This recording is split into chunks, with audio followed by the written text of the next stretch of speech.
If you're a movie collector, you need Movies Anywhere. It pulls your favorite purchase movies from participating digital retailers into one central place, so you can finally say goodbye to scattered movie collections and hello to an organized library. With Movies Anywhere, you can watch your favorite movies on any compatible device, whenever and wherever you want. Ready to grow and enjoy your digital collection? Visit moviesanywhere.com/welcome and register for free. Registration with Movies Anywhere required. Open to U.S. residents 13 and over. It used to be hard to find the exact auto parts you needed, and that meant spending a lot of time at swap meets. It's a different game now when you can order exactly what you need from eBay Motors. They have 122 million parts, so you can always find the right fitment. Spend less time searching and more time building with the eBay Motors app or visit ebaymotors.com. Let's ride. Hey everyone, this is the Almost World Podcast. Bringing to you mind-blowing interviews with guests from all over the world.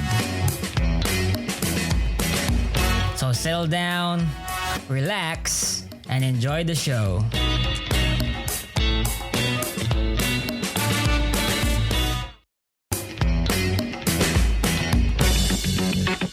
Oh yeah, by the way, if you like the podcast, please support Elmo's World Podcast on Patreon. Your support is what helps the podcast improve more and more.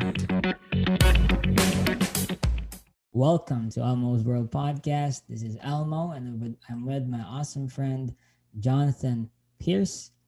Hey man, can you introduce yourself? Hi there. Yeah, so my name's Jonathan MS Pearce. I throw an MS in there because in the UK there's a famous sort of soccer commentator called Jonathan Pearce, and I don't want to be confused with him, right? So I throw that MS in there. So I am a philosopher who is really interested in the philosophy of religion, and I've written a bunch of books about sort of atheism and also particular things about, for example, Christianity. I wrote a book on the nativity, a critical examination, and I've just written a book on the resurrection. So, looking at both ends of the life of Jesus, or the supposed life of Jesus, and looking pretty critically at them. So, I'm really interested in all that kind of stuff, as well as broadly speaking, the world of philosophy. So, I like to talk about and write about pretty much anything. Awesome. That's great to hear. Okay, well, one question before I start. What does it mean to be a philosopher? If you define yourself as a philosopher, what does that, take? What does it take? That's a really great question, because there's anyone can sit on a range. So in some sense, everyone's a philosopher, because, when you are thinking about and making claims about anything, which pretty much every human does, they have an opinion on everything. They will argue, well, that's good, that's bad, I don't like that politics is good, this is the politics I believe in, whatever. You are doing philosophy. So in a sense, everyone is pragmatically a philosopher. But that's not good enough for some people. So the other end of the spectrum is someone who's tenured, a professor at a university, and that's the other end of the spectrum, which some people say, well, that's what you need to be defined as a philosopher. And then, of course, you could say, well, people like Socrates, Thomas Aquinas, they didn't have tenured philosophy jobs at prestigious universities or whatever. So then you've got people with philosophy qualifications who learn about and write about and think about and argue about philosophy all the time. I'd probably fit into one of those positions. I've retired recently from jobs because from the working world, because I have multiple sclerosis. So I now am much more free to sit back and argue about these things. All right, and hopefully people can call me a philosopher someday too. Yeah, absolutely. Especially if you show sort of requisite knowledge and you're willing to argue with people about, well, pretty much everything. All right, so Jonathan, I'm really curious as to how you came about into where you are right now in terms of your philosophical and religious journey. So maybe you could go back way back when you were a child. What kind of environment were you raised in? High school, college, the job, middle age. how did you, what was your journey? So it's funny. I have a very different experience to maybe a lot of American atheistic bloggers and people that you find sort of writing books and arguing about this from an American point of view, because in America the church and religion is a very strong part of society. It's kind of the glue that supposedly holds a lot of America together, or doesn't. It's what allows people to argue so much with other people there. Britain's a really different kettle of fish. So in Britain we have the Church of England traditionally, which is all about sort of singing hymns on a Sunday in a very dim, gloomy church, and so on and so forth. It's not, people aren't really evangelical, and we've never really had the evangelical church in the UK that has made people think that that's their tribe, and everything that's not that is wrong and bad, and so on and so forth. So for me as a child growing up, I was nominally Christian, and I went to school and I got confirmed in the school I was at.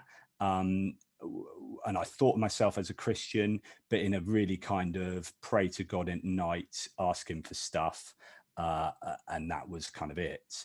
It was only when I later started learning about the theology of Christianity in real depth in what I do now, that I understood that my knowledge of Christianity was so poor that it's almost comical that I called myself a Christian. I didn't understand the Holy Trinity. I didn't understand how the atonement works and how Jesus supposedly, his death paid for our sins. I didn't really understand any of that, but I called myself a Christian. So then you get onto this interesting argument about, well, who gets to define what a Christian is? You have this fallacy called the no true Scotsman fallacy, which I don't know if you've heard of. So this is the idea that someone says, hey, I'm Scottish. And then someone else says, well, do you eat porridge? And they say, well, no, I don't. Well, how can you call yourself Scottish? And all this kind of stuff. Or who gets to define who's Scottish? Or in this case, who gets to define who's a Christian? So I said I was a Christian. I went to church. I went to chapel. I was confirmed. I prayed, but I didn't really understand it. And so that was a kind of faith that I had. And when I got to about 18, I really started grappling with the kind of problem of evil. Why is there so much suffering in the world? That really, the big thorn in the side of many Christians. And I just sort of rejected Christianity. And I rejected it quite easily, because actually it was only a kind of comfort blanket that I had in times of need, or at night when, you're a bit lonely maybe and you pray. But it wasn't really a big factor in my life. In my daily living, I probably didn't think of God throughout the day. And so therefore, when you reject it, it's not that big of a weight off your shoulder, and it's not that big of a thing. So in America, when you leave Christianity, it can be, the end of your social network. It can be a real psychological problem for you. But for many British people, we're a bit apathetic. We don't really care so much about religion. So that was that. And then, I went through the next sort of 10 years of my life just being a regular British kind of atheist, which is not really caring too much about it, until I really got involved in philosophy and got myself a philosophy qualification, and then started really thinking about it, and joined a philosophy group called the Tippling Philosophers, where we met in a pub every month discussing this stuff. And I became really, really interested in religion again. So right now, well, what kind of, so do you, I want to ask you straight here, like, are you a Christian? Are you not? So I'm very clearly an atheist, but if you were to ask me to be really technical, I'd say I am an agnostic atheist. So I can no more prove that God either exists or doesn't exist than I can prove anything, which is I can't really. The only thing that we know indubitably, if we're going along with, say, Rene Descartes, is that we exist as thinking entities. So I know that I exist, whatever the I is. I don't even know what the I is particularly, but whatever the I that I'm feeling, my feeling experiences exist. And outside of that, that's the only thing I know 100%. I could be living in a matrix, and I can't prove that I'm not. I can't prove that I am. And so therefore, everything sort of outside of cogito ergo sum, I think therefore I am, is a probability.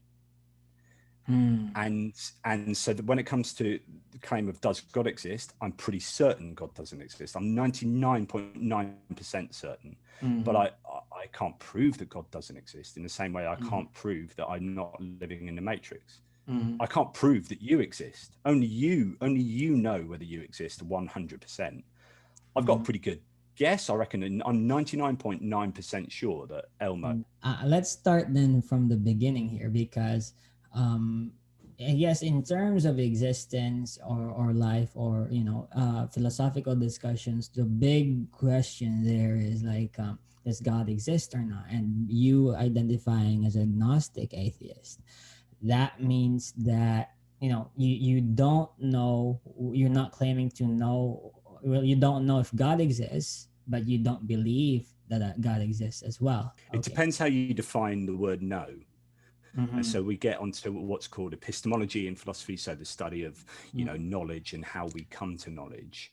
Well, I don't know that God exists, but I believe that God does not exist. And I want to ask you this then. The first question here, to start off our conversation, is why do you not believe in God, in his existence? Or hers, or its. Yeah. So, and this is based on an awful lot of arguments. And the question, I suppose, is: have all the arguments that I've collected about the existence of God come along after I opted not to believe in God, or are they reasons I don't believe? So, in psychology, these are called post hoc rationalizations. So, have I said, right, I don't believe in God, and then spend the next 20 years looking for arguments to support my initial intuitive kind of decision to not believe in God? Or are these arguments the reason I don't believe? And I suppose there's going to be probably a mix of both. I mean, certainly in all these arguments I've surveyed over the last couple of decades, they are arguments that I think definitely support my lack of belief in God. But I am not one of these atheists who says atheism is a lack of belief in God. That's called weak atheism or negative atheism. I'm a strong or positive atheist in that I believe that God doesn't exist. I will go out on a limb and say, and I will argue on the internet. So it's not that I have a lack of belief. I believe something here. I believe that God doesn't exist. So this is a strong atheism. And I will give you plenty of arguments from the evidential problem of evil. So why is there so much suffering in the world? From all sorts of arguments concerning morality, all sorts of negative arguments against religion and against Christianity or theism or God, and the whole collection of them. I mean, I could bore you for a very long time with the whole load of arguments that I had, but I've collected these arguments, and I think the case against God is much stronger than the case for God. So I guess I'm going to propose this, move forward these three arguments for theism, and I will kind of want to just hear the gist of your counter arguments, and then we can move on. So first is the Kalam cosmological argument. The second is the teleological argument, that intelligent design, and then the third would be moral, in terms of morality. So the Kalam cosmological argument, I've written a book on that. And so my book is called Did God Create the Universe from Nothing? Countering William Lane Craig's Kalam cosmological argument. So that is actually, before my resurrection book that's just come out, was probably my favorite book that I've written out of probably the dozen books on the philosophy of religion that I have. So it would take me an awful long time to explain the arguments against the Kalam, but basically the best that the Kalam can do. So just in case you don't know what the Kalam is, it's everything that begins to exist has a cause for its existence. The universe began to exist, therefore the universe had a cause for its existence, and then kind of bolted onto that is that cause is God, right? So those premises are really quite weak at the beginning. They're actually inductive premises, which means, I mean, again, this I would have to go into this in a lot more detail and probably more than the scope of this podcast. But people think that argument does more than it really does. I think the premises are quite weak, and they they rely on like the idea that the universe began to exist. We don't know that. Science breaks down. Our laws of physics break down at the Big Bang, so you can make no predictions for time prior to the Big Bang. We don't know what our universe does or has done or will do with any kind of certainty. We don't know whether there'll be a crunch, whether it's like an infinite kind of bounce crunch, whether there's loop quantum cosmology, all sorts of stuff. So I think those first two premises are problematic. The first premise, everything that begins to exist has a cause for its existence. We know of nothing in this universe that began to exist from nothing. Like that chair over there began to exist because it was built from already existing matter. Right? So the chair only began to exist when the idea of a chair began, that a human ascribed to that chair. But the chair itself is just a bunch of matter, and that matter already existed. So it's only the idea of a chair that began to exist, and this is an abstract idea. And so we get onto an idea of what is the existence of abstract ideas. And I hold to a position called conceptual nominalism, which is that abstract ideas don't exist outside of our minds. They are constructed by our minds. So that chair only began to exist when our minds constructed it. And it's abstract, and you can't really make sort of solid conclusions about the matter of the universe from our understanding of how abstract ideas work, so on and so forth. Anyway, it all gets very, very sort of in depth. Read my book. That's what you need to do first. But but basically, those first two premises are weak, and therefore the conclusion is weak. I think the Kalam is a really weak argument, and I could happily talk to you for several hours on it. But that's a weak argument. Okay. But Christians love it, and William Lane Craig particularly, he's a big fan of it. All right. And the second one then, the teleological or intelligent design argument. Okay, so sort of Paley's watchmaker. You come across a watch that looks, it looks like it has this irreducible complexity. You think this is so complexly pieced together. It looks like it's been designed in this way. Therefore, there's a designer. Therefore, so on and so forth. Then you look at the universe, and supposedly the analogy is the universe looks like that watch. It looks like it's been designed, therefore it's been designed, right? I just don't. I think it's a false analogy to say that a watch that's been designed by a human is analogous to the universe, and I don't. I think purpose and meaning are, again, human constructions or constructions that come out of sentient thought, and I don't think you can apply that to university. To the universe? Does it look like it's designed? No, it doesn't. The universe looks to me precisely like it would look if there wasn't a God. Like you've got black holes. It looks more designed for death and pain than it does that some amazing creator has sat back and designed it.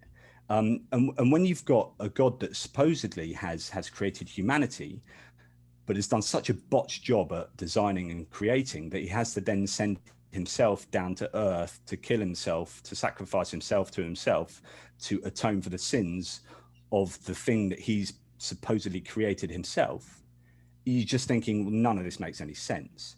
And so, why you would create all animals to be carnivorous, or most animals to be, a lot of animals to be carnivorous, and to rely on the pain and suffering of other animals to merely survive, to get their energy, rather than all animals to rely on photosynthesis to get their energy. You start picking holes in this design argument, thinking things look really poor. If I sat back and designed a perfect world, what I think would be, or a world, I think I could do a much better job of designing a world than God supposedly has.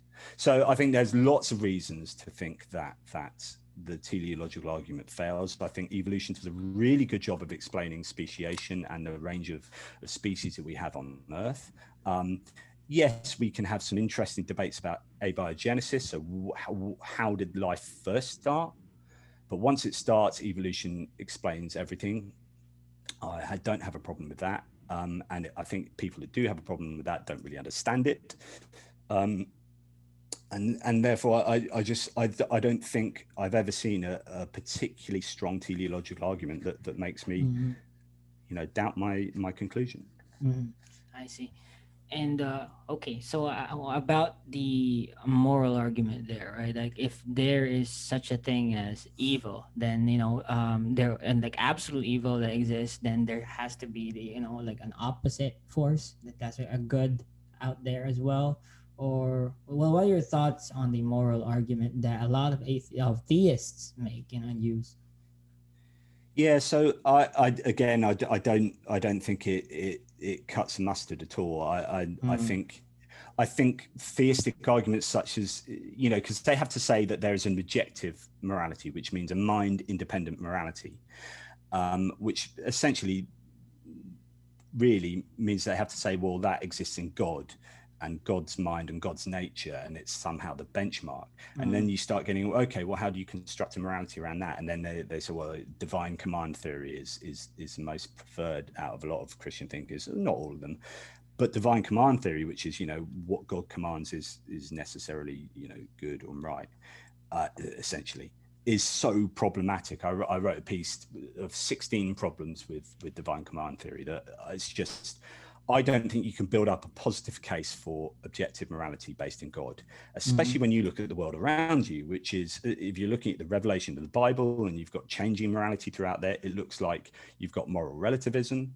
Justin Schieber once said that the Bible looks like intertestamental moral relativism, which means that things were bad in the Old Testament, but then suddenly the New Testament comes along and we're not really worrying about whether we eat shellfish or whether we're wearing two types of clothing, and slavery is suddenly bad when it was countenanced in the Old Testament. So I think there's real problems with supposed objective morality, especially when you look at the world around us and work out what's going on, because it looks very much like morality is largely based on psychology, largely based on our social needs and social functions that we have for morality, so that it's a useful tool for us to become a successful social species.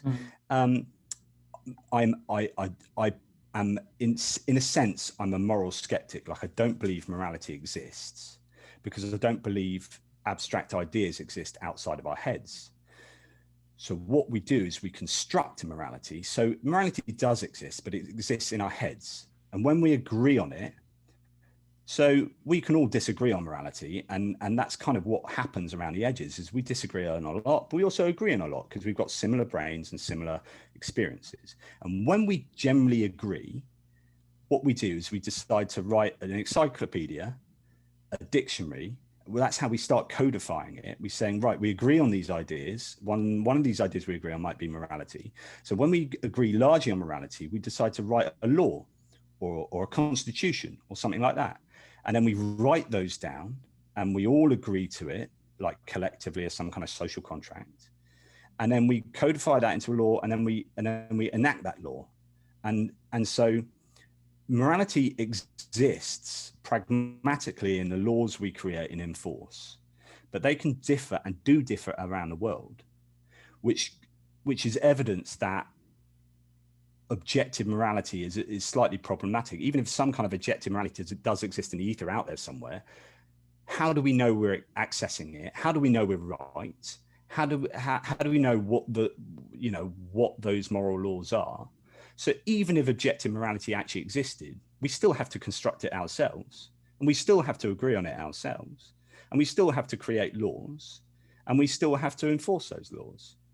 So I think the idea that objective morality exists either in the natural fabric of the universe or in some God is kind of, meaningless anyway, or it doesn't really get you anywhere, because you still have to do the legwork of doing the moral philosophy and attempting to either interpret them or create them from scratch, which is what clearly societies around the world have been doing since we could communicate effectively. And I guess what I can say about your position as an atheist is that generally, by definition, atheism is a current counter position against theism, right? So but before we proceed with what you actually hold, your views on ethics and how the universe works and everything, I want to ask you a question on your views on religion specifically, like either Christianity or Islam or all the other world religions out there. And because you actually written a book about the resurrection, and of course, if you disprove the resurrection, that would actually, and the Bible itself says that it would just self-destruct. Everything would topple down if Christ is Well, for the himself. Christian Bible, yeah, Yeah, yeah, for the Christian absolutely. Bible, of course. So, Yeah. can we? I would like you to tackle Christianity first, and then I'd also like you to talk about Islam. Well, I think, at the end of the day, Christianity is really no different to any other world religion, which is it's very parochial. It comes out of a particular time and place, and you can map its history and you can map its growth. And it looks very much like it's any other religion in very many respects. I I think, sometimes I say it has cultish tendencies that Christians themselves overlook. So, for example, when you have Catholics the world over kneeling on a Sunday to literally eat the flesh and drink the blood of their God in some kind of cannibalistic ritual, and that might be sound like me belittling it, but that's literally what they believe in transubstantiation. If I was to tell you, that my cult or my religion did that, something similar to that, right? If I told a Christian that, they would laugh at me at that being a really kind of almost ridiculously pagan and ritualistic nonsense. But that is what a good deal of Christians believe, and so I think that the kind of nonsense aspects of the religion, because they're so normalized in people, because they've been born and brought up, and everyone around them does these things. They've been born and brought up in cultures that find this kind of normal. They don't really question it. They don't really question Noah's Ark, like where 2 by 2 you've got animals from all over the world getting together on a massive wooden boat that's physically impossible, and you've got more rain falls than there are water molecules on Earth, where the Earth's crust would implode, where you've got just utter ridiculous claims. But they don't question that, because they learnt it when they were 5. They sang songs about it, and then they learned what was improbable and probable about the world. And so you get these crazy claims in Christianity, as you do in every religion, that Christians in this case will not question, because they've been brought up on these things, and the cultural baggage that comes with it, these crazy stories don't seem crazy, because they've known them for 20, 30, 40 years, since they were the age of 5. They've sang songs about them. They learn about them in church, and it doesn't seem ridiculous. But if I was to sit down and tell you, as someone that's never heard of Christianity, the claims of Christianity, you would listen with your eyebrows raised in stark surprise, because some of those claims are just bonkers. So I don't know. I think we give Christianity much more credibility than we should, based on the fact that so many people believe it and have done for thousands of years. So I think when you again, like I said earlier, everything's about probability, and this is how I approach my book on the resurrection, and how I'd approach every claim, which is, you tell me a claim, and if it seems completely ridiculously improbable, I'm going to ask you for a load of evidence to justify that. So if I said to you, Elmo, that, do you know what, I've got a child, right? You would probably go, all right, Jonathan, what's your child's name? And I'd say Oscar. And you go, okay. And you probably wouldn't ask for evidence. You're not going to say, I don't believe you. Show me a picture of Oscar. Give me his birth certificate. It's a normal claim that's really average, and I'd have no reason to lie about it, so on and so forth. But if I told you, Elmo, that I've got a dragon that lives in my basement, and it every Tuesday evening it flies to Jupiter and back, and it sings the national anthem when it does it, you're going to say, that's ridiculous. That's really improbable. I would like a really, really good piece of solid evidence to support that, or a lot of solid evidence to support that. So the question is, if we look at the Bible or the Quran or any other holy book, we have incredible claims that quite often break the laws of nature. Now, these have very low probability.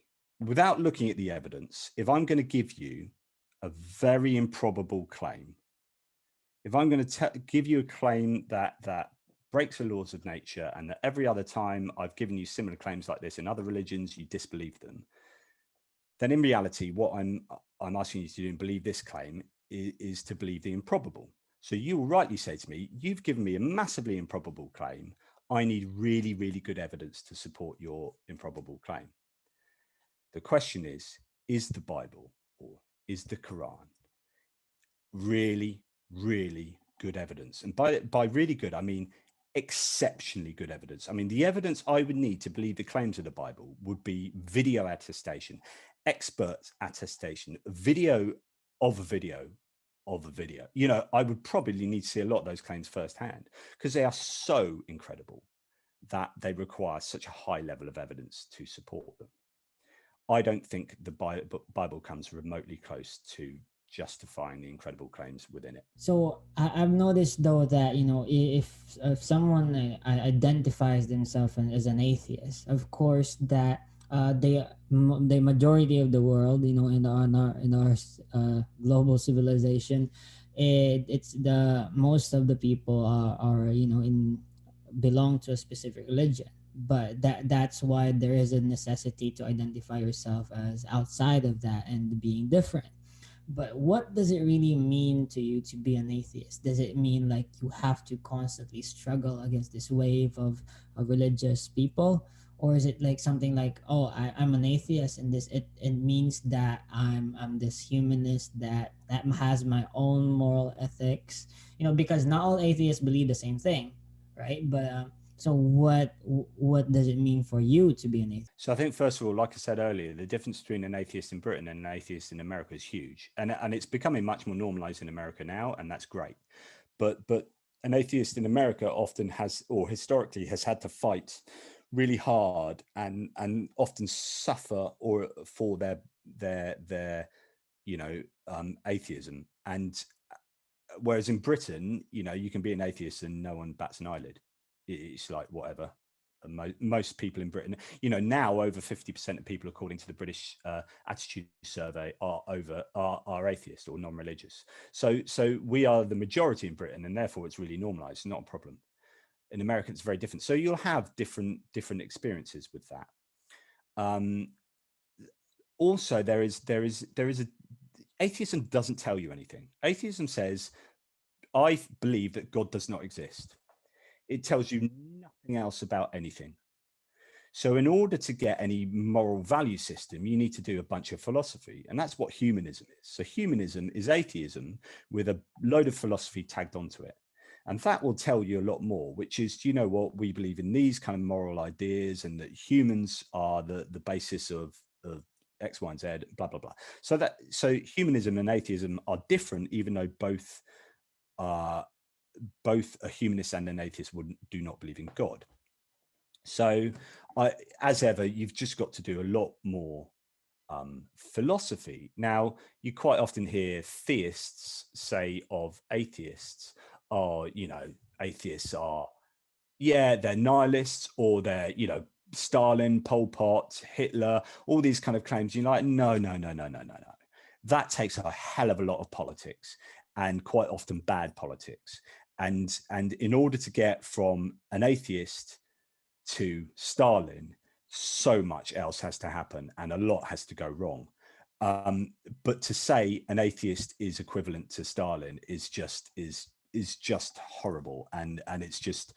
It takes a lot of ingredients to fix or build a car, like cooking, but without the frozen dinner easy way out. eBay Motors has 122 million parts. It's always the right fitment, so you can follow any recipe to a T. Whether it's a vintage Italian coupe that's classic like Grandma's meatballs, or a German luxury car that's as complicated as Oma's rouladen, to cook up something great in the garage, use the eBay Motors app or visit ebaymotors.com. Let's ride.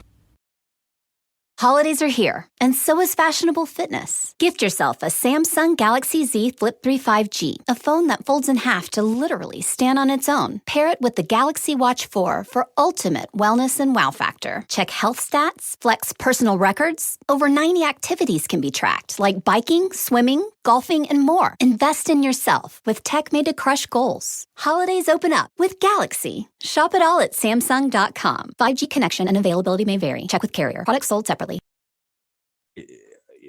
I have huge problems with that, and I've written articles on that before.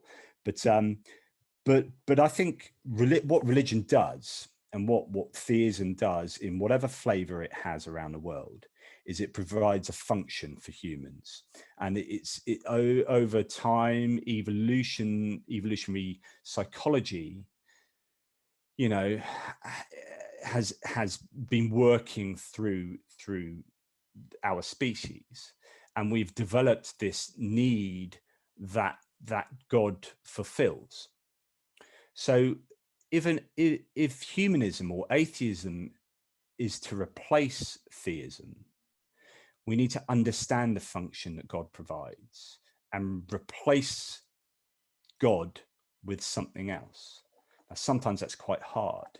So if you say God gives me comfort in my afterlife, I'm going to live forever in eternal heaven, then atheism's going to struggle to be anything better than that, because an atheist can't promise an everlasting life in heaven. But if you're saying, well, theism provides, or belief in God provides this function morally, then actually, humanism can do that. Humanism can replace God functionally in terms of morality. If we talk about explanation of how things happen, God used to be that, thunder used to be Thor's hammer, so on and so forth. Well, actually, we can replace that now with our scientific understanding of the world. So science can help us in explaining attribution, or, an explanation of things.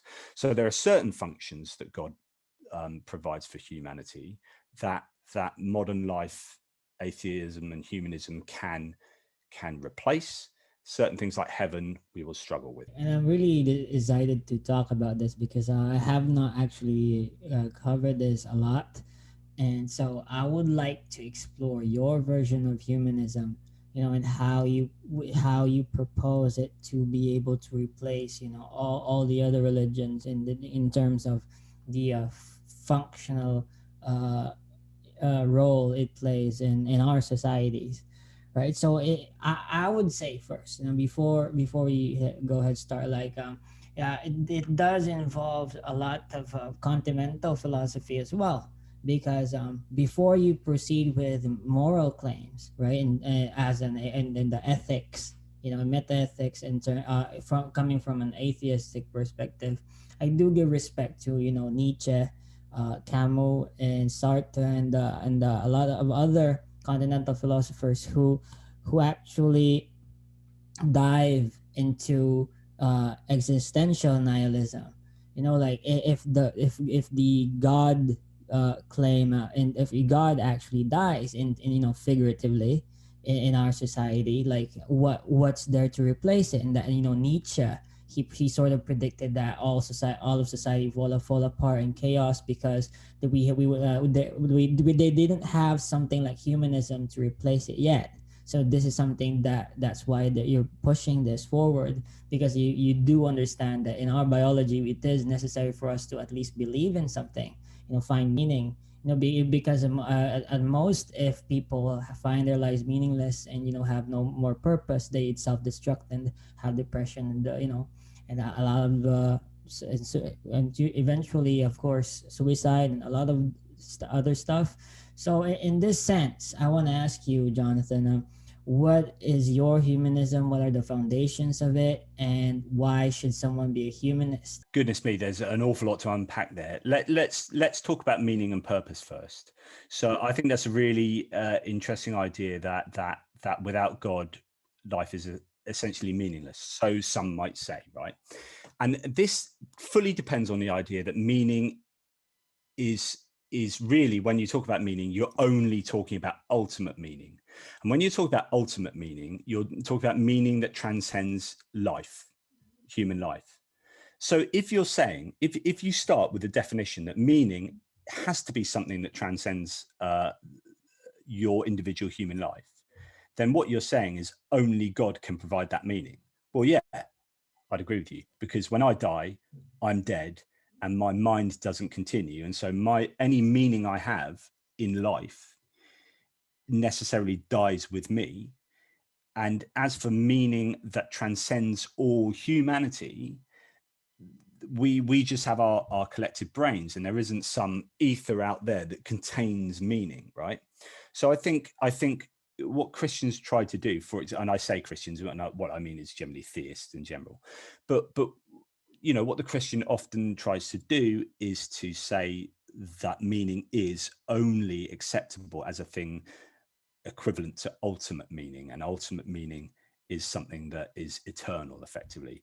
And I think they're sort of rigging the system there and rigging the question. Now, if I create a spade, if I build a spade, right, and I say to this spade, it's got sentience, right? I'm some kind of God figure. I build the spade and give it sentience. Say, right, your purpose is to dig holes so that I can plant flowers. And the spade goes, that's your purpose for me. That's the meaning you've given to me. But I'm a sentient spade.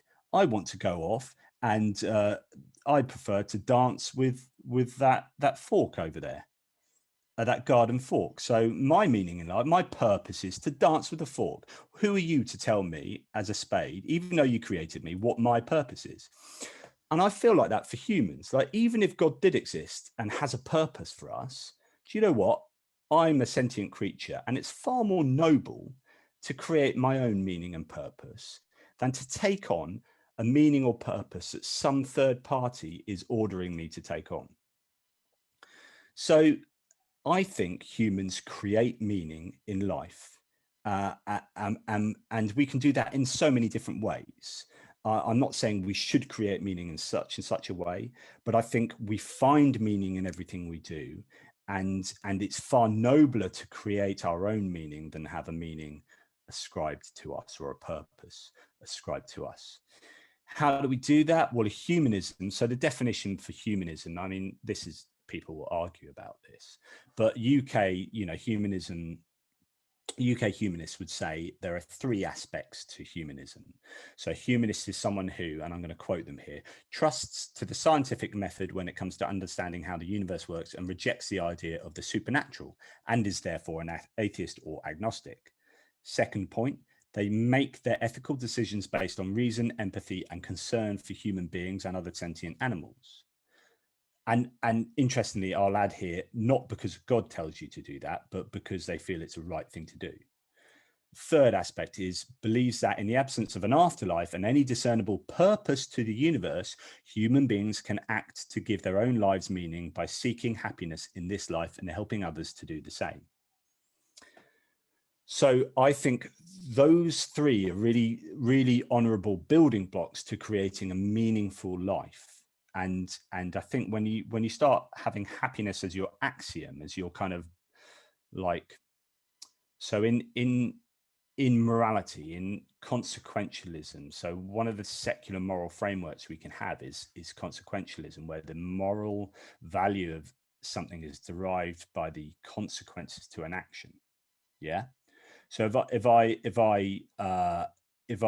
buy you a cup of coffee, Elmo, at a cafe, and that makes you happy, you know, you can say, why did you do that? In order to make you happy. And it's that happiness that is the consequence of that. Then you know, the goodness of my action is in the happiness that you feel.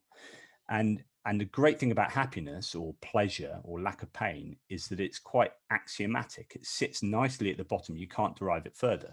So if I ask you, if I said, why did you do that? And you said, because of this. And I said, why do you do that? Why is that important? You said, because of this. Eventually you'll get down to say, I did that because it makes me happy.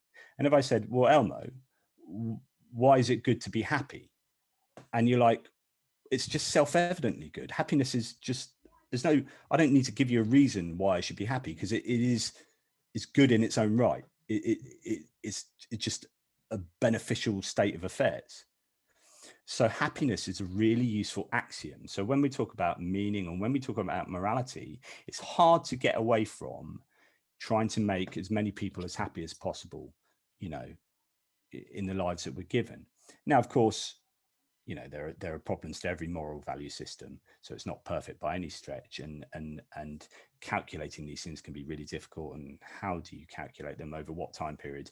But the general basis of consequentialism, I think, is fairly sound reasoning, which is I do something in order to make the world a better place, and I seem to think the world is a better place if more people are happy, and so on and so forth.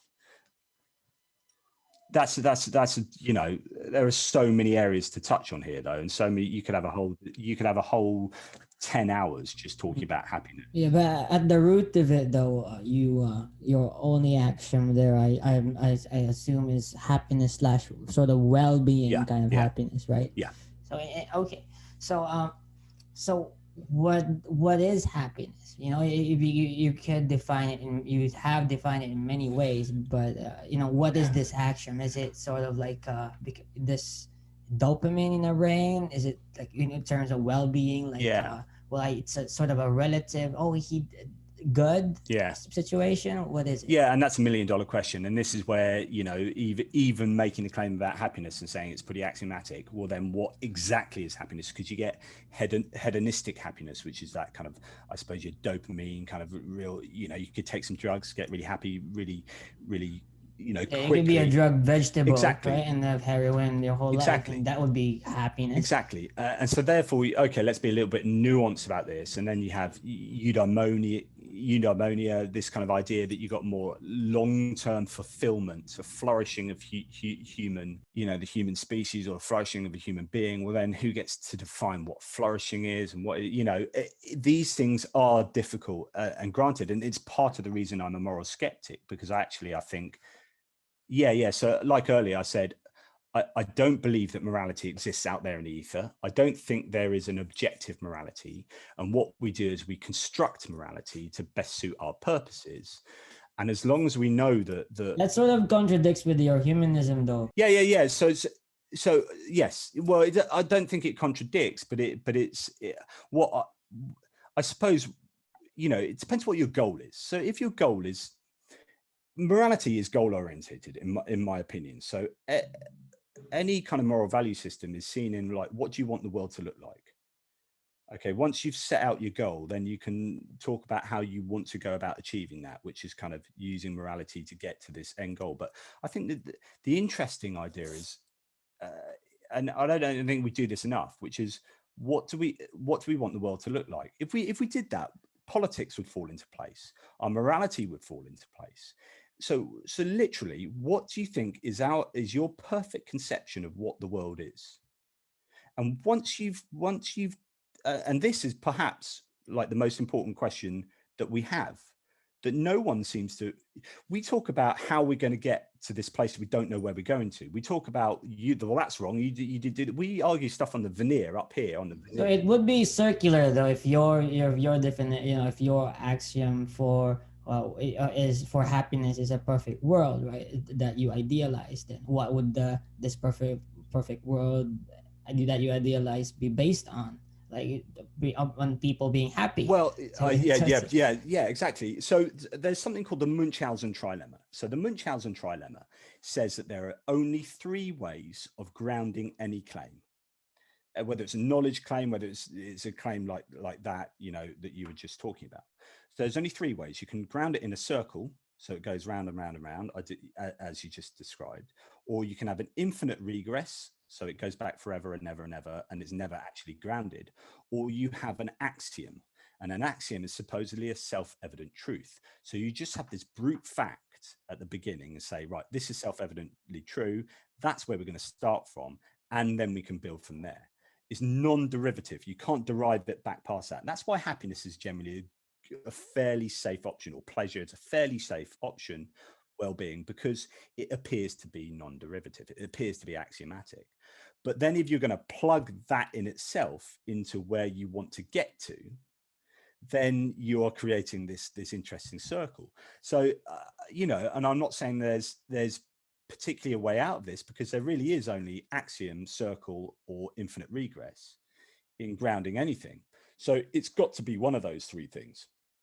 All right. So however you look at the world, however you want to arrange the world, justifying that claim will have to defer to one of those three options. So in terms of juxtaposing humanism to some like to the theists moral worldviews, which of course varies a lot.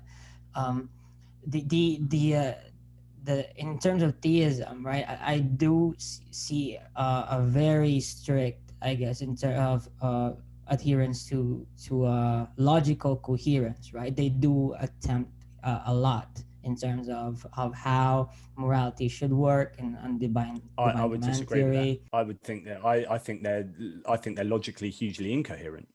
I think divine command theory is hugely problematic, and I think that their moral claims.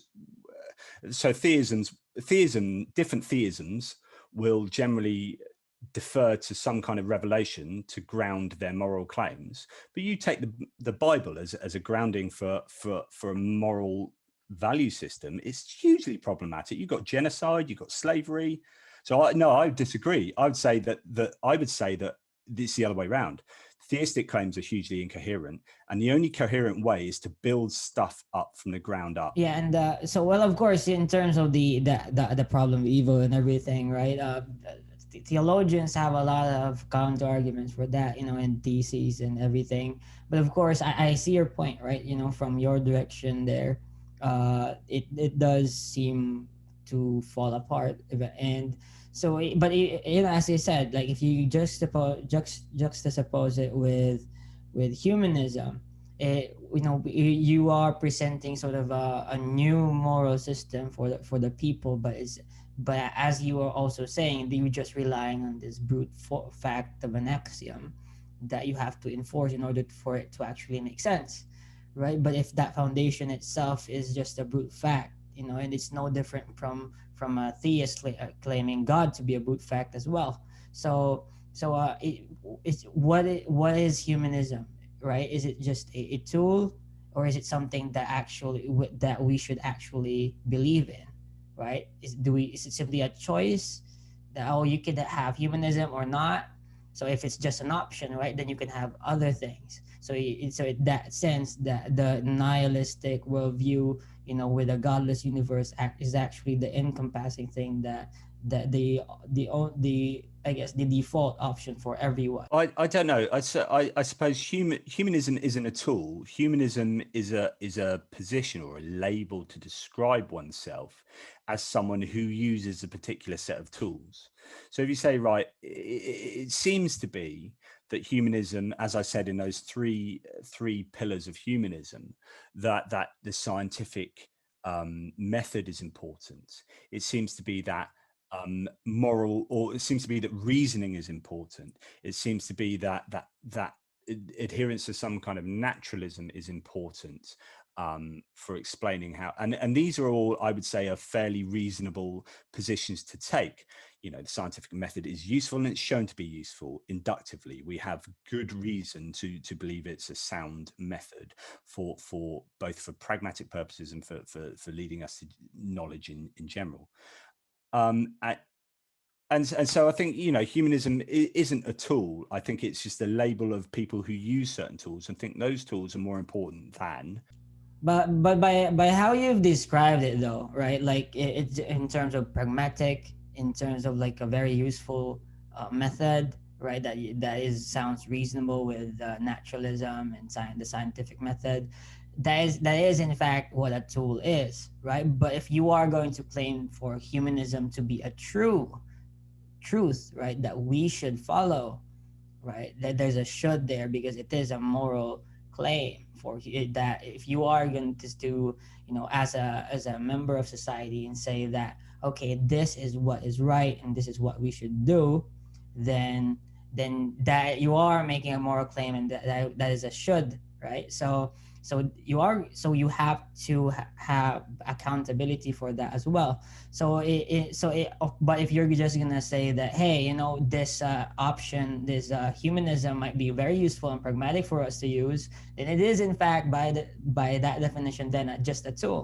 Yeah, well, yeah. If it's a tool made up of constituent tools, then do you know what I mean? Yeah. Yeah, yeah. If you want to see it that way, then yes, that's fine. So again, I suppose it comes back to what kind of world do you want?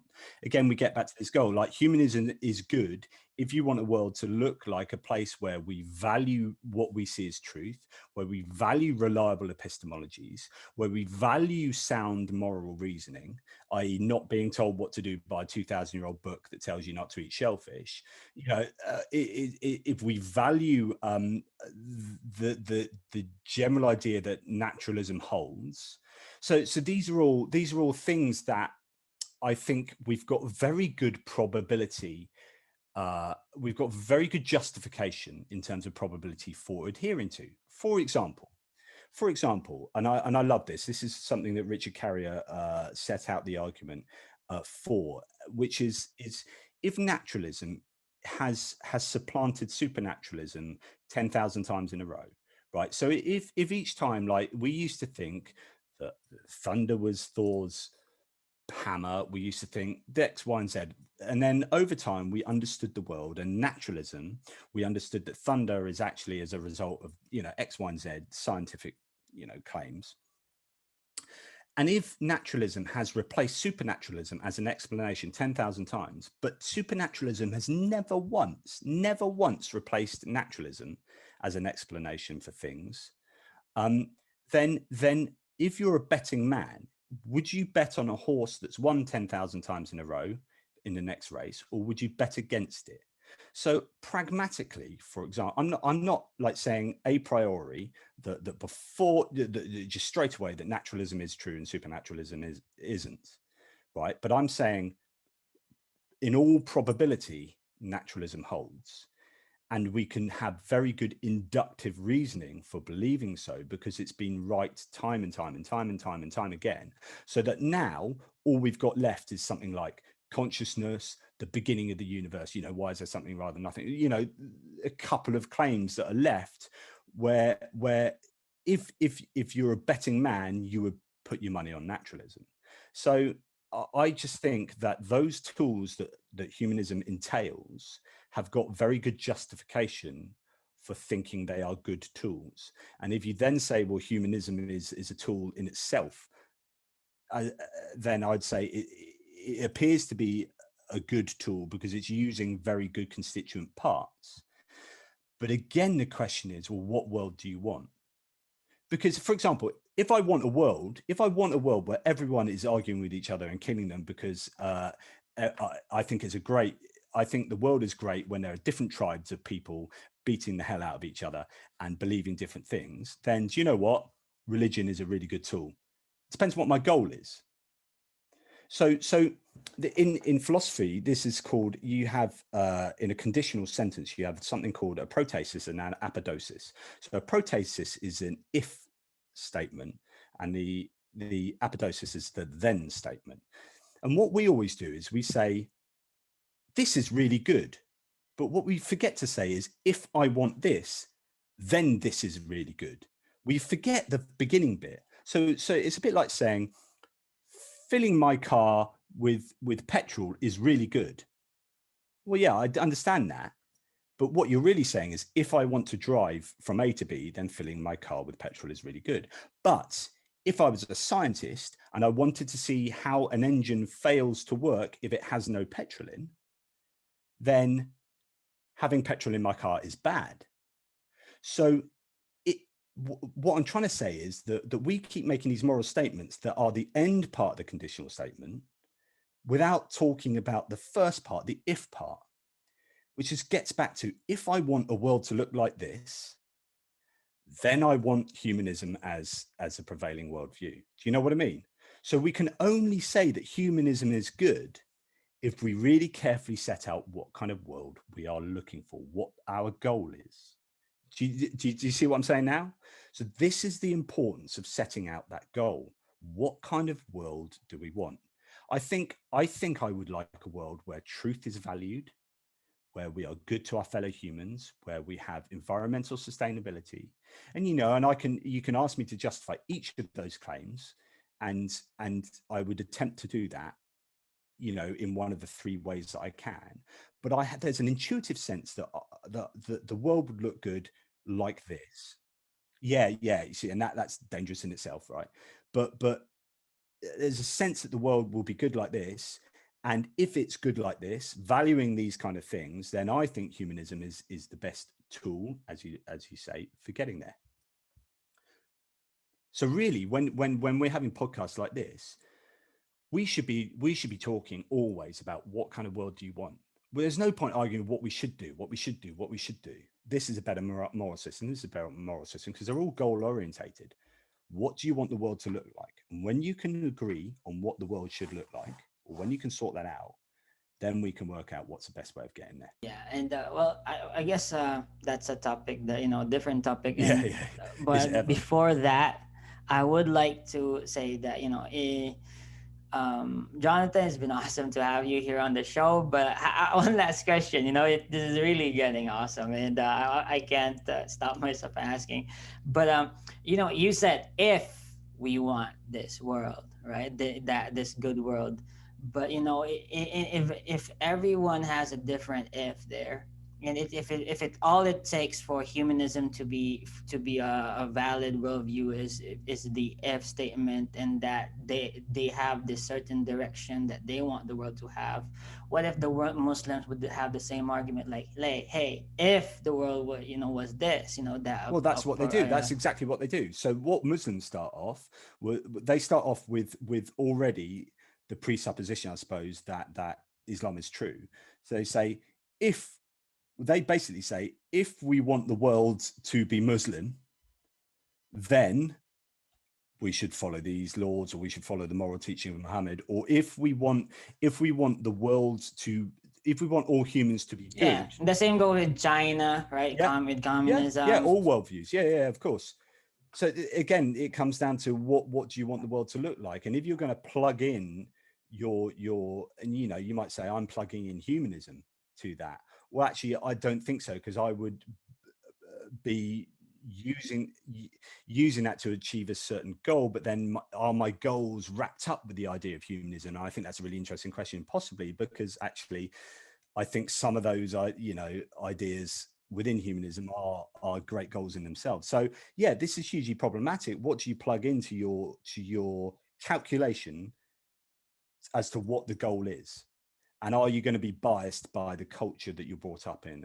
And that's why you want to strip away all your cultural baggage to see if you can build up a world from just pure, quality reasoning. But that's one last topic, right? But this is sort of a meta discussion, because you sort of mentioned, like, if we're talking about this in our podcast, like what should we, what would be the action plan for in the end for this? Because, like, should we discuss what we should do, or should we discuss, like, what kind of world we want? Well, I would say, if our discussion, like, you have this ideal world and I have a different ideal world, so it would eventually, the real how would we settle that? It's either two things, right? One of us convinces each other, or eventually it becomes like a power struggle, and of course everything is a power struggle, right? That's what the postmodernists, how postmodernists think. But in some sense, right? For example, science, right? The way science proves itself is not convincing the other, but it's convincing its claims to be true, to be facts. And I'd say, like, if we go the same, if we go a different path for philosophies, for ethics, like, in our ethical discussions, we only have to discuss this direction, but not the truth, right? Well, So in this sense, for what is humanism offering? Is it offering the truth of what is in fact how we humans should behave, or simply a direction towards a certain goal that we subjectively decided? Again, there's so much to unpack there. I think it's interesting when you say, science is disagreement over science, and some people, I think everyone agrees how powerful science is and how useful it is and how wonderful science is. Everyone agrees on that until they don't. And the reason they don't is because they don't like the conclusion. So you'll find a young Earth creationist will happily use a mobile phone, right, and technology and all the wonderful things, and may or may not like vaccines and this and that. They will use science and technology when it doesn't intersect with their religious claims. But as soon as it does, they will cherry pick areas of science that they disagree with. And this is just special pleading. So I think that there's one of your problems. As soon as you have a cherry picking and the special pleading as part of your kind of rubric of what you're doing, I think you've got problems. I think it's interesting when you say, well, what if people disagree about their starting point, their goals for society? And that's really interesting. So what do you do when you disagree with someone? Well, you do philosophy, which is, well, why do you think this? Why do I think this? Where exactly, you boil it down, you drill it down, where exactly do we disagree? And is it axiomatic, or have you done a faulty move somewhere? And you try and unpick why you differ.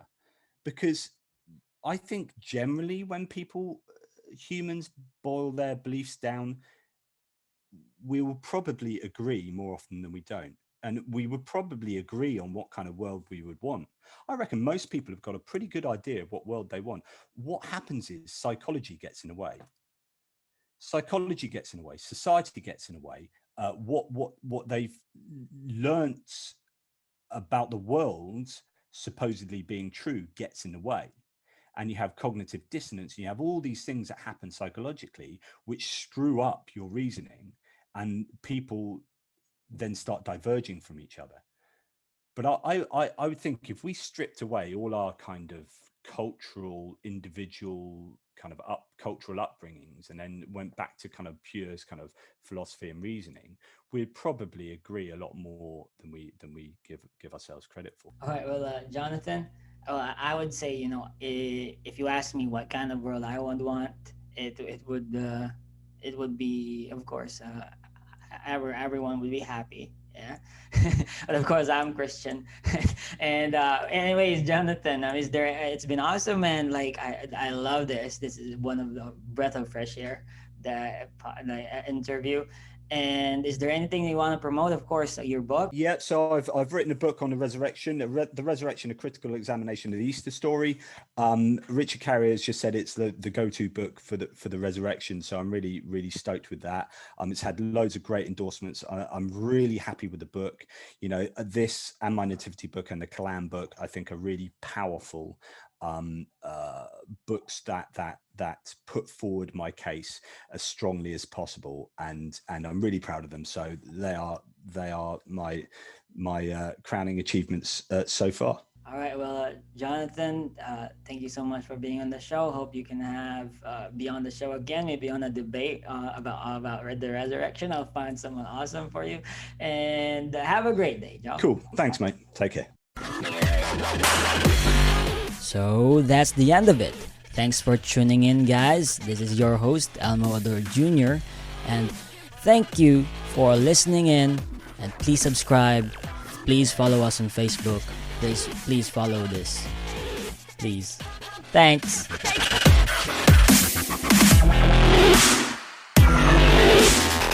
It used to be hard to find the exact auto parts you needed, and that meant spending a lot of time at swap meets. It's a different game now when you can order exactly what you need from eBay Motors. They have 122 million parts, so you can always find the right fitment. Spend less time searching and more time building with the eBay Motors app, or visit ebaymotors.com. Let's ride. Holidays are here, and so is fashionable fitness. Gift yourself a Samsung Galaxy Z Flip 3 5G, a phone that folds in half to literally stand on its own. Pair it with the Galaxy Watch 4 for ultimate wellness and wow factor. Check health stats, flex personal records. Over 90 activities can be tracked, like biking, swimming, golfing, and more. Invest in yourself with tech made to crush goals. Holidays open up with Galaxy. Shop it all at Samsung.com. 5G connection and availability may vary. Check with carrier. Products sold separately.